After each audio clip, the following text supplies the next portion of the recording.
If you're interested in Black history or American history, the Harlem Renaissance is an important event. To proclaim its story, one must foremost begin with the Great Migration. After the Civil War, African Americans started exiting the South in diminutive numbers. The escalation in the pace of African Americans departing from the South marks the beginning of the Great Migration. The Great Migration transpired from 1910 to 1970 and incorporated two spans. The first Great Migration ensued from 1910 to 1930, and the second Great Migration from 1940 to 1970. It was the first Great Migration that ushered in the Harlem Renaissance. Historians attributed the transition in population to push-pull factors. Elements that compelled Black folks to desert the South were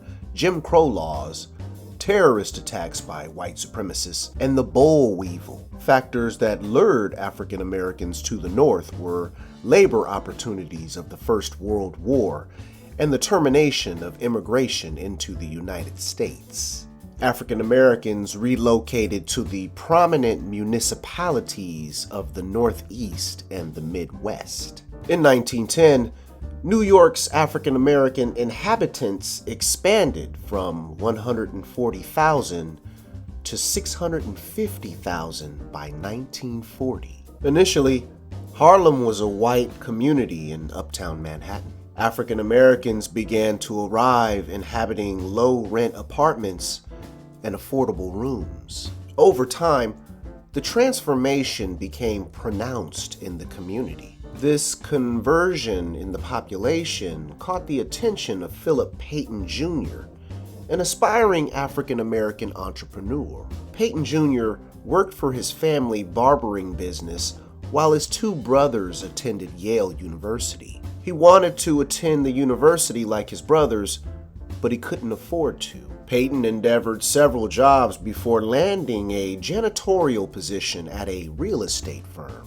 His job at the firm opened the door for property management prospects. His first newspaper advertisement read, quote, "Colored man makes specialty of managing colored tenants." The increase of African Americans in the area encountered resistance. In 1905, the New York Herald ran the headline announcing, quote, "Negroes move into Harlem," end quote. The story read, "An untoward circumstance has been injected into the private dwelling market in the vicinity of 133rd and 134th Streets.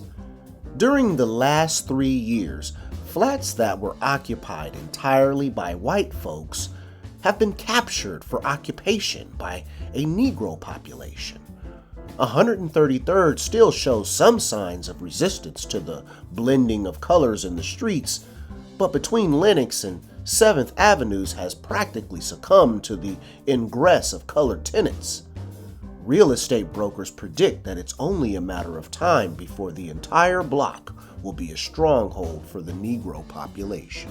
Payton Jr. recognized this trend and acted upon it. On June 15, 1904, he chartered the African American Realty Company. The first offering for investors was 50,000 shares at $10 each. The investment proposition enticed small Black investors interested in making yields and assembling a base for African American empowerment. He advertised directly to Black investors, telling them, quote, "Now is the time to buy, if you want to be numbered among those of the race who are doing something towards solving the so-called race problem." In 1905, the white-owned Hudson Realty Company bought land on West 135th Street near Lenox Avenue.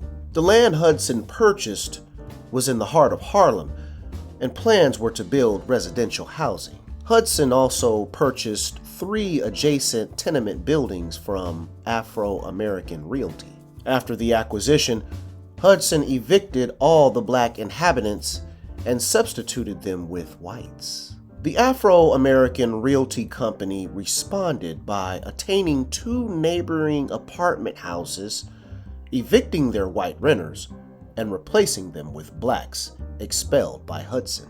These dysfunctional incidents triggered a decline in property value, and ultimately, Hudson Company sold its initial acquisitions back to Afro-American Realty at a considerable loss.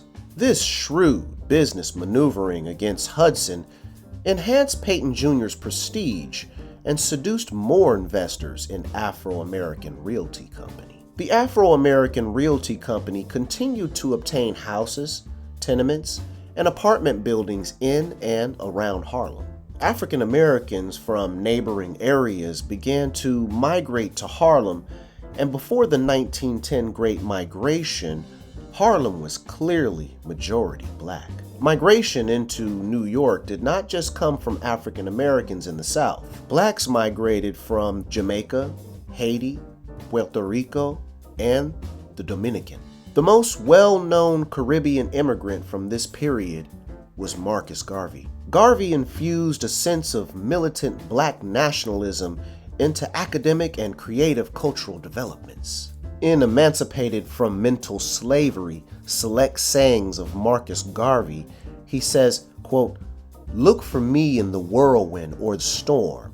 Look for me all around you, for, with God's grace, I shall come and bring with me countless millions of black slaves who have died in America and the West Indies and the millions in Africa to aid you in the fight for liberty, freedom, and life."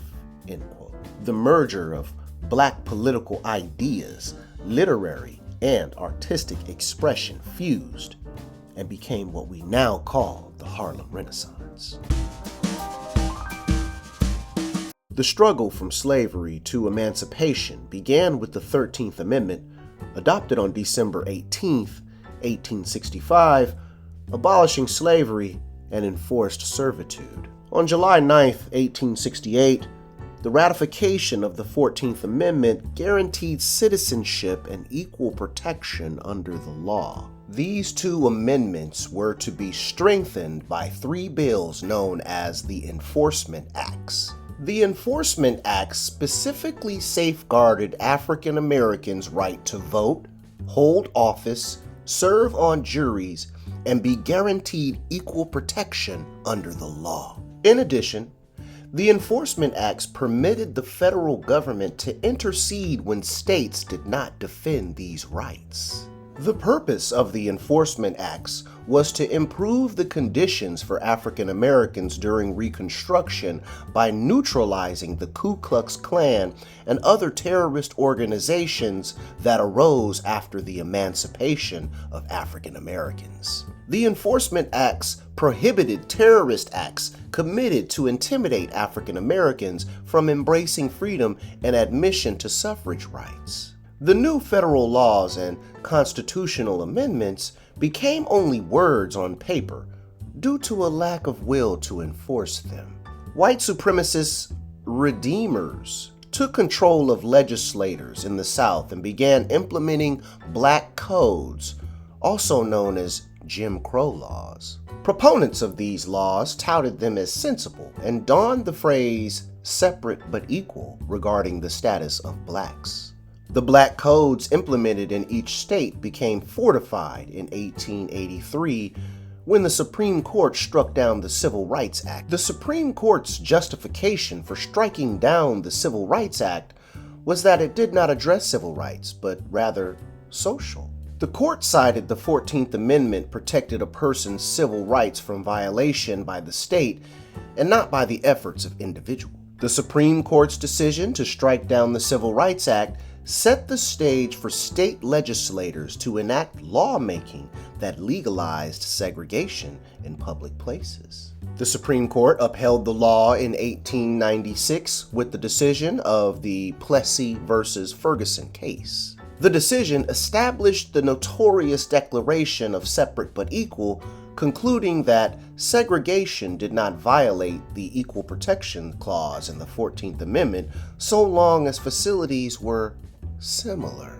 The Supreme Court established separation but equality was not a part of the equation. Facilities made for African Americans were inferior, underfunded, and unmanaged, in effect reestablishing institutionalized racism and discrimination. Racism in the North enjoyed taking the form of housing segregation, banking lending practices, and job discrimination. With the United States military already segregated, General Albert Burleson established plans to segregate the railway mail service. President Woodrow Wilson introduced federal workplace segregation in 1913, which echoed many procedures established in the South. William Edward Burghardt Du Bois was born in 1868 in Great Barrington, Massachusetts. His father, Alfred, deserted the family, leaving his mother to sustain the family as a domestic servant. Du Bois excelled in public school and attended the historical Black Fisk University in Nashville, Tennessee. At Fisk University, Du Bois obtained his education and first-hand experience with life in the Jim Crow South. After attending Fisk, Du Bois went to Harvard and graduated in 1895 with a doctorate in history. His PhD dissertation, The Suppression of the African Slave Trade to the United States of America, was published as a book, becoming his first in dozens he would later write.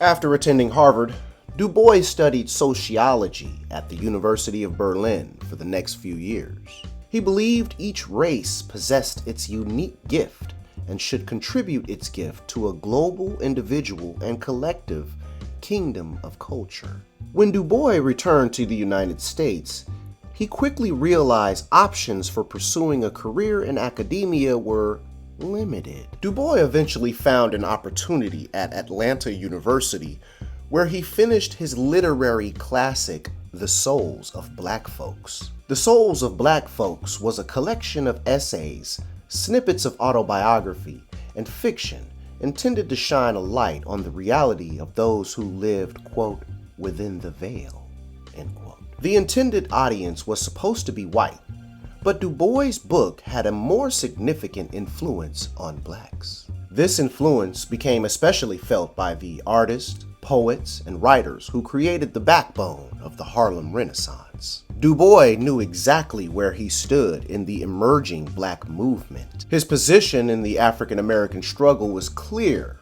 when contrasted against the views of Booker T. Washington. In the beginning, Du Bois' disagreements with Washington's work and sentiments were respectful, but eventually, he increasingly became harsh towards him. Booker Taliaferro Washington was born an enslaved person on April 5, 1856, in Halesford, Virginia. Washington entered the domain of education and founded the Tuskegee Institute. Washington established the Tuskegee Institute with the vision of what a population emerging from generations of slavery required to integrate into society. His position on the African American struggle was for incremental entry, emphasizing educational development and political representation. He urged blacks to accept discrimination briefly, concentrate on personal growth, and prove their work through hard work and material prosperity. Du Bois disagreed with this position,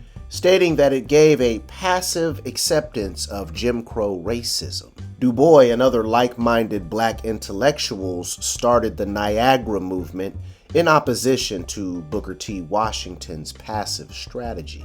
The Niagara movement promoted rapid changes in opposition to racial segregation and disenfranchisement. The Niagara movement did not gain much support, but its creation indicates a desire of some African Americans to take a stronger stance against codified white supremacy. In 1910, Du Bois moved to New York, where he began working for the NAACP and edited its monthly journal, The Crisis. Du Bois could not accomplish much with the predominantly white leadership of the NAACP, but he became famous through the mainly black readership of The Crisis. His views on lynching, World War I, Bolshevism, Pan-Africanism, Garveyism, and the New Deal became talking points. Du Bois positioned himself as the torchbearer of the new literary and artistic movement during the Harlem Renaissance. He recognized that artistic and literary expression would prove Black legitimacy far better than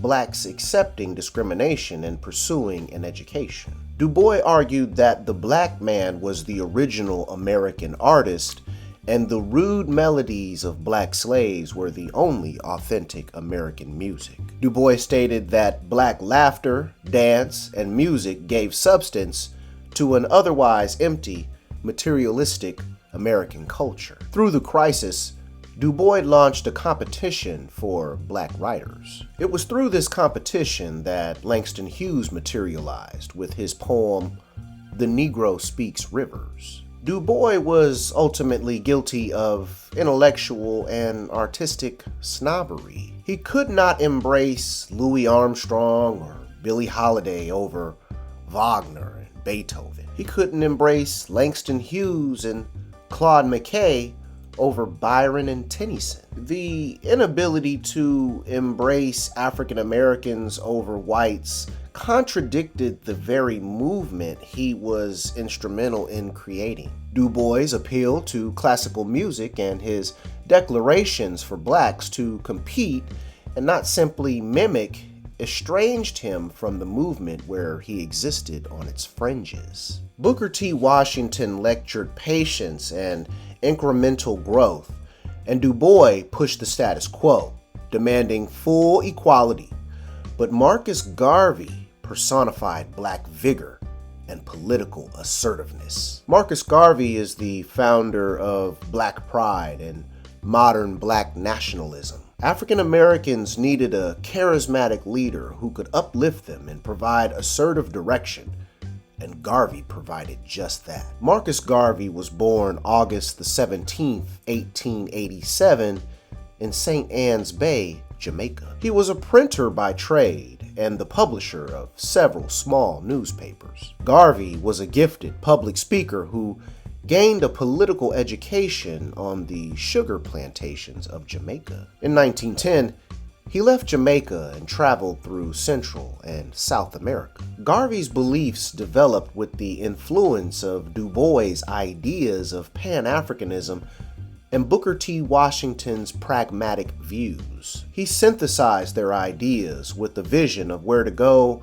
and expectations for African Americans to aspire beyond plantations and colonial power. In 1912, he traveled to Europe and took classes in law and philosophy at the University of London. Garvey also contributed to the African Times and Oriental Review, published by Duche Muhammad Ali. Duche Muhammad Ali was an Egyptian Sudanese intellectual known for his radical positions on African nationalism. His influence was significant among a generation of politically conscious Black diasporans. Ali was very influential to Garvey, who often spoke at Hyde Park's Speaker's Corner. When Garvey returned to Jamaica, he adopted the ideology of Booker T. Washington. He preached accommodating colonial rule and taking a one-step-at-a-time approach to Black advancement. On Garvey's first visit to the United States in 1916,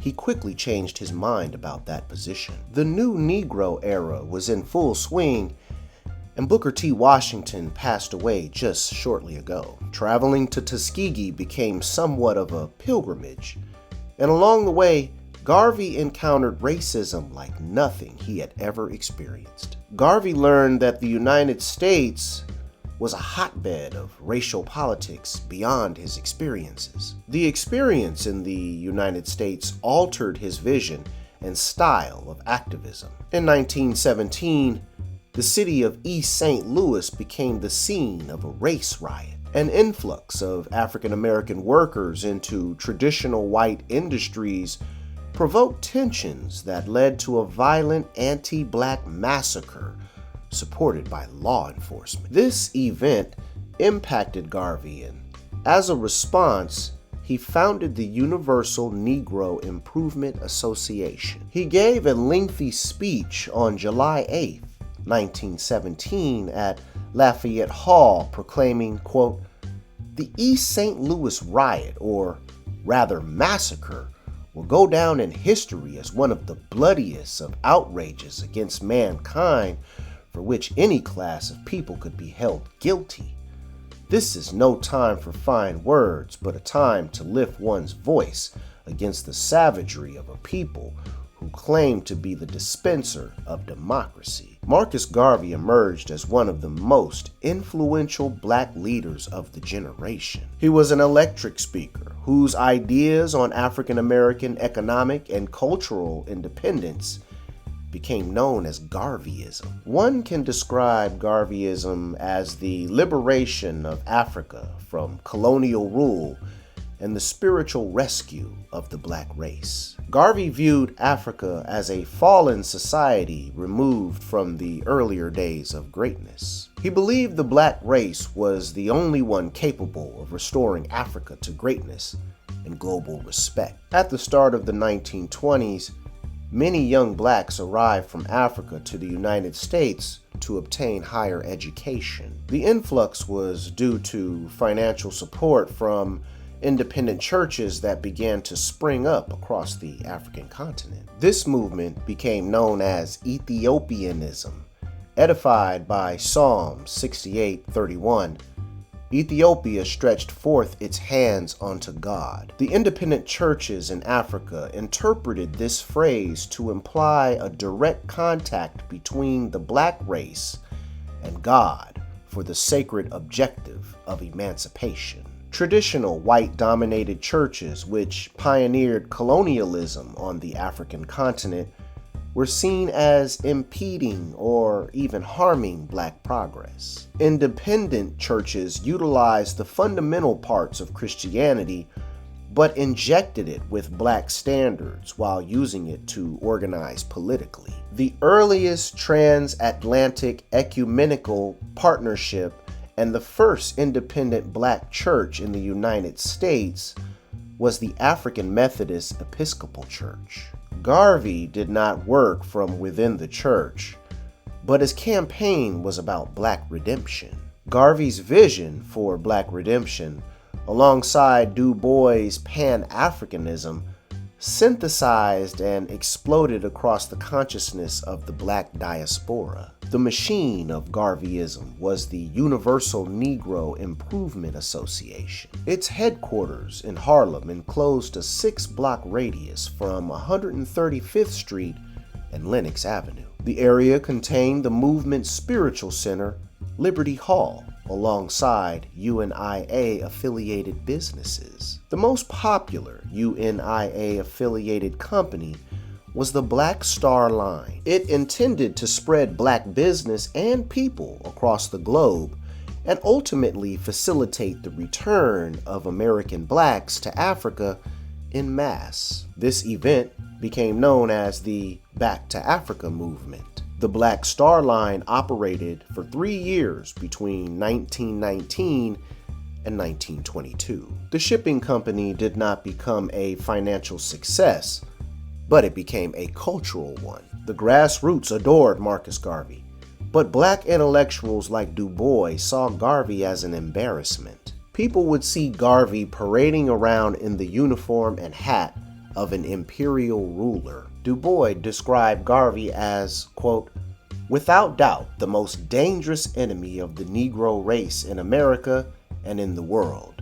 He is either a lunatic or a traitor," end quote. His main objection to Garvey was his position that no black American could ever obtain citizenship, so the separation of all blacks back to Africa was the only solution to the Negro problem. Garvey accused Du Bois of bias based on his lighter skin and academic experience. Du Bois referred to Garvey as an ugly, fat black man, and Garvey called Du Bois a white man's nigger. Garvey was deported back to Jamaica in 1927. Ironically, Du Bois himself forfeited his American citizenship and moved to Ghana. The Harlem Renaissance was not only a conscious movement, but it was an artistic one as well. It established a new black cultural uniqueness and signaled an arrival of a new age for African Americans. Du Bois saw black achievement as equal to white achievements and once stated, quote, "It is unfair to judge us by our criminals and prostitutes." In Du Bois' mind, if blacks could rival whites in cultural achievement, then blacks would have a fair assertion of equality. Some African Americans embraced this philosophy and made sure their art reflected it. Artists like Aaron Douglas had a separate view of what black art should be about. Aaron Douglas was born May 26, 1899 in Topeka, Kansas. In 1925, Douglas ended up in Harlem by chance while en route to Paris to attend the university. What he witnessed in Harlem encouraged him to stay. His first work was to illustrate Alain Locke's book, The New Negro. Shortly after, Douglas acquired additional work from writers like Langston Hughes, Charles S. Johnson, Countee Cullen, Claude McKay, Wallace Thurman, and James Weldon Johnson. His work incorporated Art Deco with modernist forms and stylized geometric patterns and shapes of African art. Douglas based himself in Harlem, but most of the notable black artists of his time lived in Paris. In Paris, an occurrence similar to the Harlem Renaissance called the Paris Noir, or the Black Paris, was happening. Black artists found a far greater appreciation for their arts in Paris. Audiences in France understood black art, and black artists from the United States found Paris appealing. The seeds for appreciation of black art in France began with the early ragtime artists.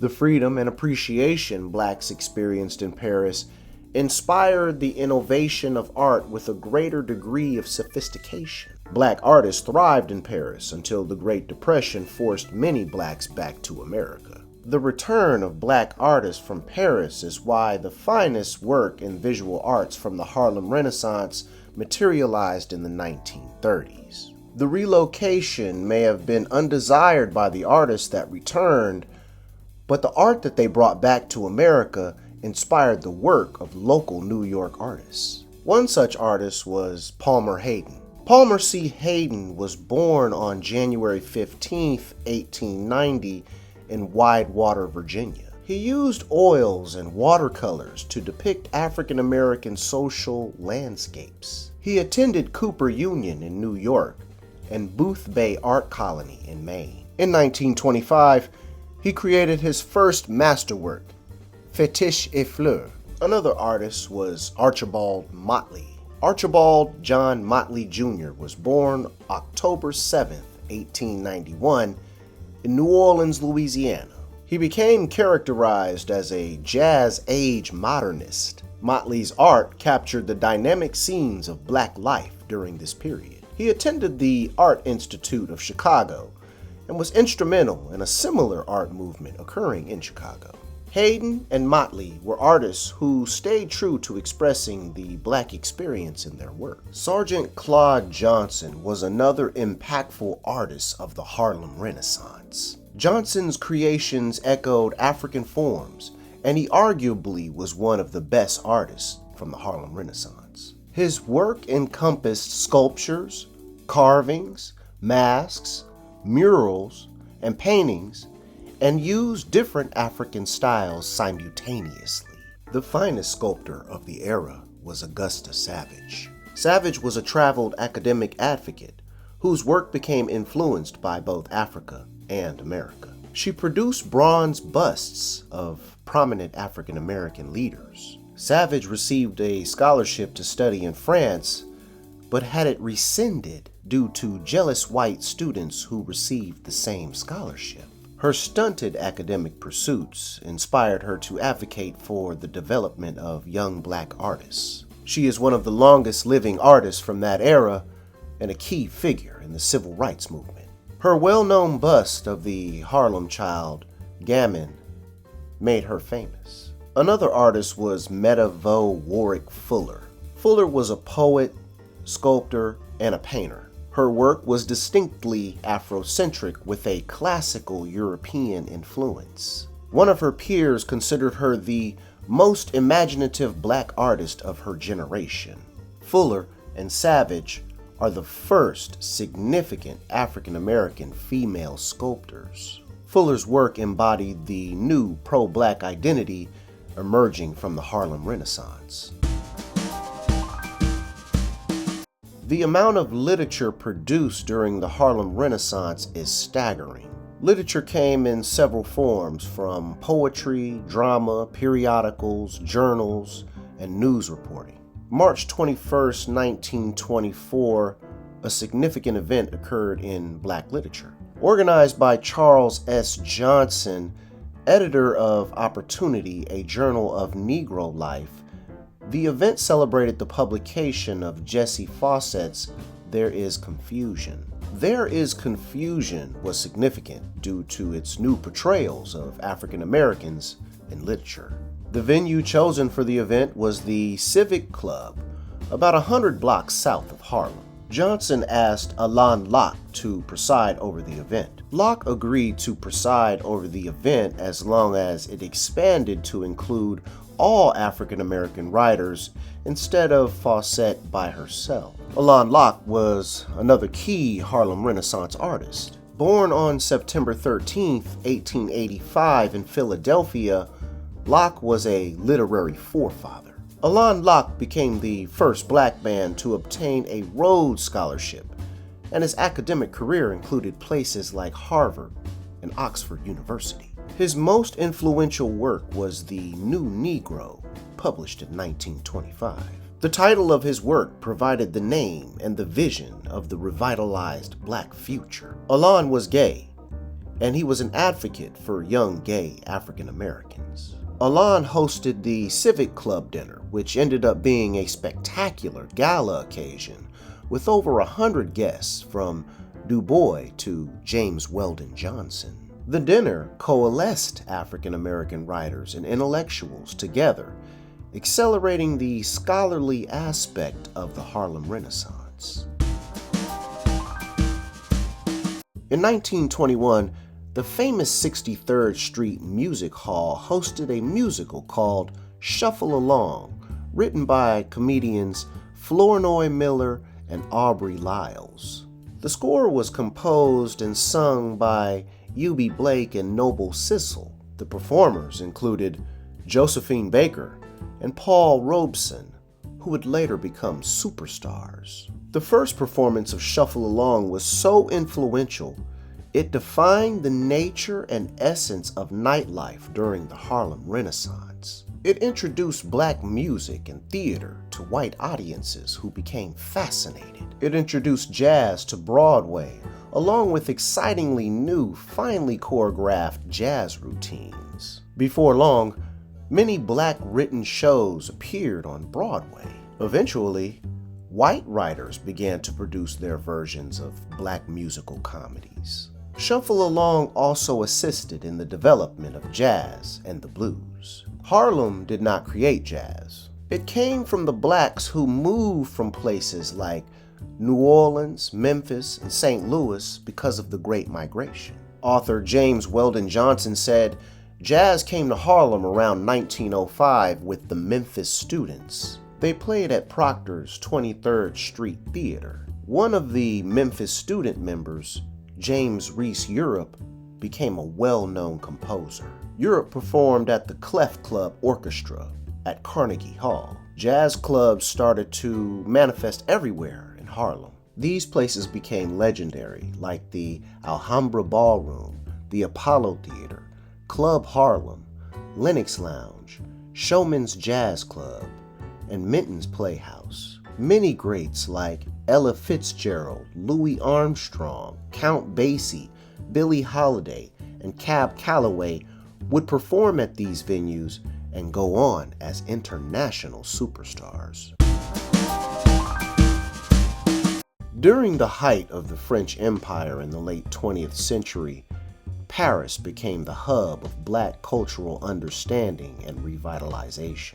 blacks within the French colonies attempted to solidify and secure their culture against the French, who were trying to replace it. The development of black society in the African colonies improved rapidly due to missionary-sponsored primary education. The educated class began to take control of the developing colonial military, police, industry, and administration. These blacks became the first generation of blacks who obtained their education from universities overseas. Educated blacks transformed societies in Africa and the Caribbean. A new generation of young black leaders, knowledgeable in Western politics and society, sought to embrace the modern world while synthesizing it with their own culture. This new philosophy became referred to as negritude. Its greatest advocate was Léopold Senghor, a Senegalese scholar and poet. Senegal was France's primary territory in Africa and the origin of the assimilation movement. Assimilation was a movement to turn the black elite of the colonies into black Frenchmen. French institutions became open to direct utilization from people within the colonies. When France gained control over most of the West and equatorial African continent, assimilating 60 million Africans became unpractical. The influx of black intellectuals, artists, and aspiring leaders into Paris created a vibrant black social and academic scene. Senghor came to Paris in 1928 at the age of 22. Senghor attended Sorbonne and the University of Paris, where he received the agrégation in French grammar. He later worked as a professor at the universities of Tours and Paris, teaching from 1935 to 1945. After World War II, he became dean of the linguistics department with the École nationale de la France des Outre-mer until 1960. In 1960, Senghor led Senegal to independence. Léopold Senghor was not the sole founder of negritude. Another founder, M. Césaire, was an intellectual and a poet. Césaire was fiercely loyal to his African roots and hostile to the French colonization of his homeland. Léon Damas was another founder. Damas was a poet and an intellectual who later became politically active in his homeland of French Guiana. The three men met in Paris, and around them were other similar-minded people from the French colonial diaspora. Two integral similar-minded thinkers were the Nardal sisters, Paulette and Jean. The Nardal sisters were socialites who provided a tremendous contribution to the movement. The Nardal sisters were born into an upper-middle-class family that was able to facilitate their education in Paris. Paulette was the first black person to attend Sorbonne. Her sister Jean followed behind. Historians credit them for facilitating the movement through their salon, the Clermont Salon. Le Clermont Salon was a tea shop popular with black scholars and a meeting ground where intellectuals discussed negritude.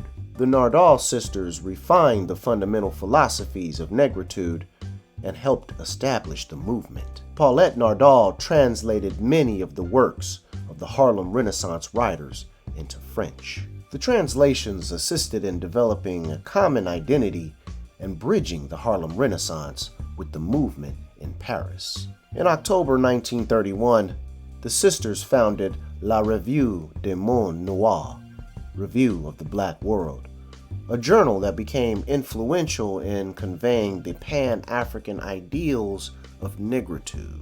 Black military men during World War I were the first to notice artistic and social freedom in Paris. Paris hosted a significant black population going back to the sale of Louisiana and the many blacks who left North America to escape the threat of slavery. It was a setting comparatively free of racism that enticed many to stay. The Americans who stayed in Paris brought jazz with them and gave birth to the Paris Noir. African American artists and writers found Paris to be invigoratingly free of racism. Montmartre became the center of a community of African American jazz clubs like Le Grand Duc and Chez Florence. The person credited for bringing the jazz revolution to Paris is Lieutenant James R. Europe. The Senegalese TIR, already in large numbers in France, made it easy to receive black troops into Paris during World War I. French accepted they owed the blacks from the colonies, and their perspective towards black existence in France was more receptive than in America. James Reese Europe was born in Mobile, Alabama in 1880. His family became a part of the Great Migration and moved to Washington, D.C. in 1890. He followed his older brother to New York and worked as a composer and a conductor, contributing to several theatrical productions. He became a founding member of the Clef Club. The Clef Club was a musician's hangout, labor exchange, and a concert venue. The Clef Club Orchestra became the first African-American orchestra in America. The orchestra included 125 members playing a variety of instruments. In 1913, Europe became a musical director for the ballroom dancers Vernon and Irene Castle. Europe assisted the Castles in developing dance routines with syncopation. Europe and the Castles appeared in venues not traditionally familiar to black performers, fueling the growth of dance hall and nightlife style. Europe and his association with the Castles contributed to the breaking down of prejudices against black music. Europe's arrangement of the Memphis Blues is said to have led to the creation of the foxtrot. As the United States approached its entrance into World War I, the 15th National Guard Regiment, made of all black troops, was formed in Harlem. Europe was commissioned as a lieutenant in order to organize a regiment band. The 15th National Guard Regiment was a labor force until its reestablishment as the 369th U.S. Army Regiment. The 369th was attached to the French Army and became known as the Harlem Hellfighters, or the Black Rattlers. The 369th's combat efforts earned the respect of their French peers. What gained an even greater respect was their marching band,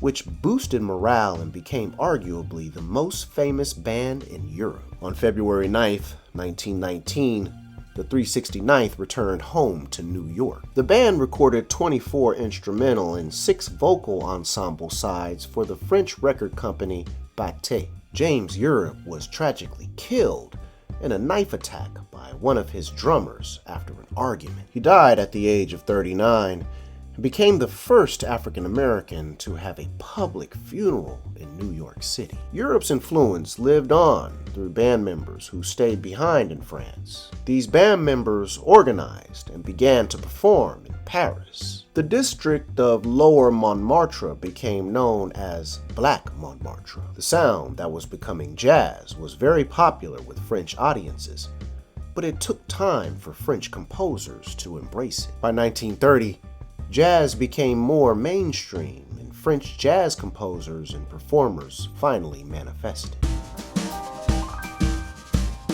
In Shuffle Along, Josephine Baker transformed a small part as a chorus girl into a starring role. Sissel provided her with special lessons and attempted to add more structure and professionalism to her performances. She complied with instructions during rehearsals, but broke into wild improvisations once in front of audiences. After Shuffle Along, Sissel Noble produced In Banville. White critics remarked that it angled too much to be high art and did not reach expectations of what whites perceived as black comedy. To further appeal to white audiences, In Banville was renamed The Chocolate Dandies. When The Chocolate Dandies ended, several cast members moved to Harlem. The review Tantown Topics hired Baker, and she performed at the Plantation Theater restaurant.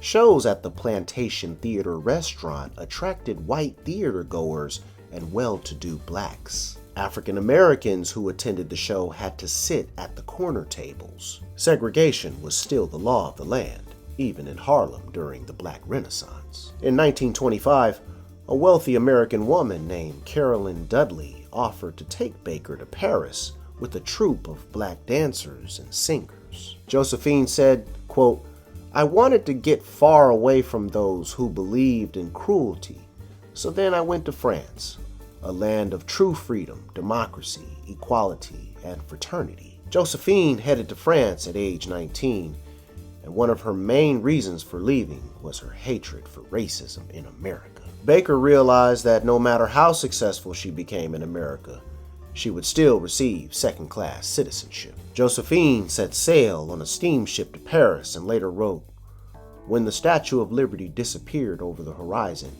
I knew I was free." When the steamship docked at Le Havre, Josephine boarded a train to Paris, and people welcomed her with smiles, coffee, and croissants. From the train, Josephine boarded a bus for the Theatre des Champs-Élysées. Outside of the theater was Paul Collin, an up-and-coming artist commissioned to illustrate a poster advertising La Negra Revue. Collin had 24 hours to get the poster done, and while observing Josephine during rehearsals, he became impressed by her. Collin had an interpreter ask if she would come to his studio that night, where he convinced her to strip down while striking poses as he made numerous sketches of her. The poster featuring Josephine became famous. The director of the theater didn't like how the show was programmed, so he hired Jacques Charles. Charles wanted to feature Josephine more prominently. He also wanted to make the show closer to the idea of primal, exotic,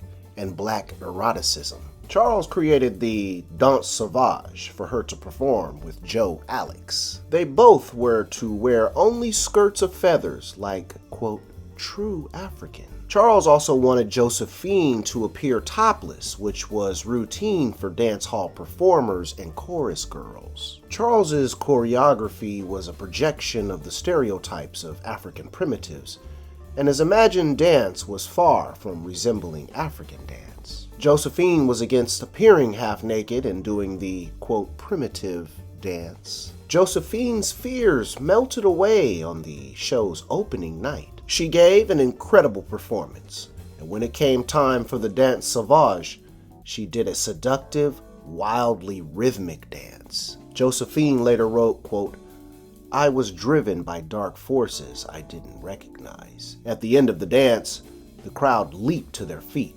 applauding feverishly. Critics called her the African Eros and the Black Venus. Picasso referred to her as the Nefertiti of now. In one night, Josephine Baker became a Parisian superstar. Josephine began to receive lavish gifts and jewelry from fans. She lived in a 2-bedroom suite in the Hotel Fournet. Carolyn Dudley introduced Josephine to French designer Paul Perret, who transformed Josephine's wardrobe. Josephine and Paul Collin, the artist who designed her poster, began to have a romantic relationship, and he introduced her to Parisian socialites. By the end of 1926, she became the most photographed woman in the world. Josephine Baker dolls sold to thousands of fans, and her image became featured in advertising. Unexpectedly, white women held her up as a template for beauty, and she was a symbol of liberation. Josephine moved from Montmartre to an upscale neighborhood. She was celebrated, but still encountered racism.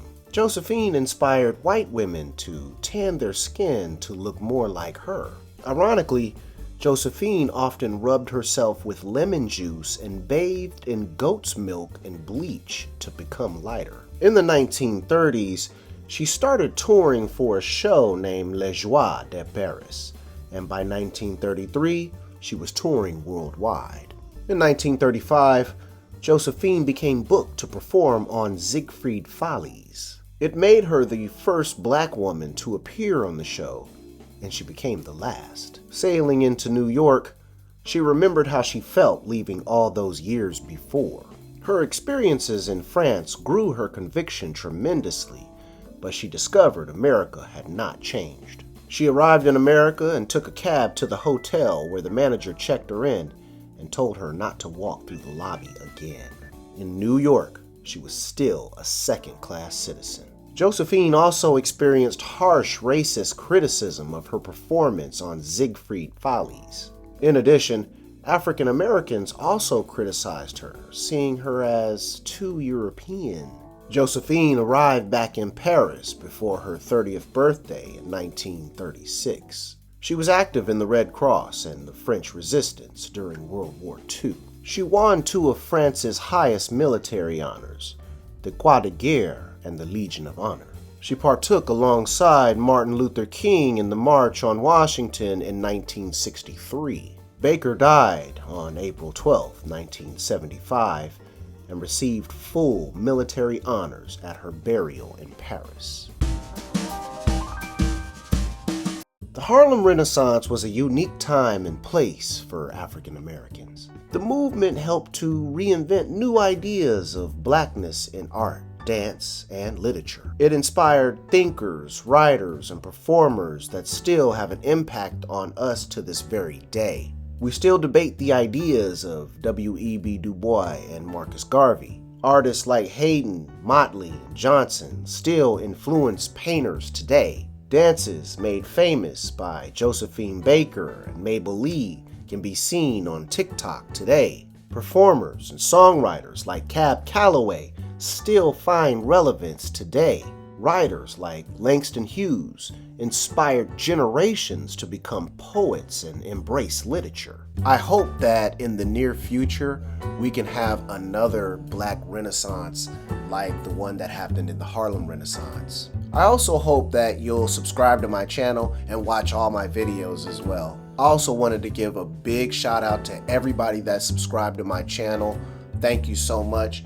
I'm going to switch up the content on my next one, so stay tuned. Until then, peace.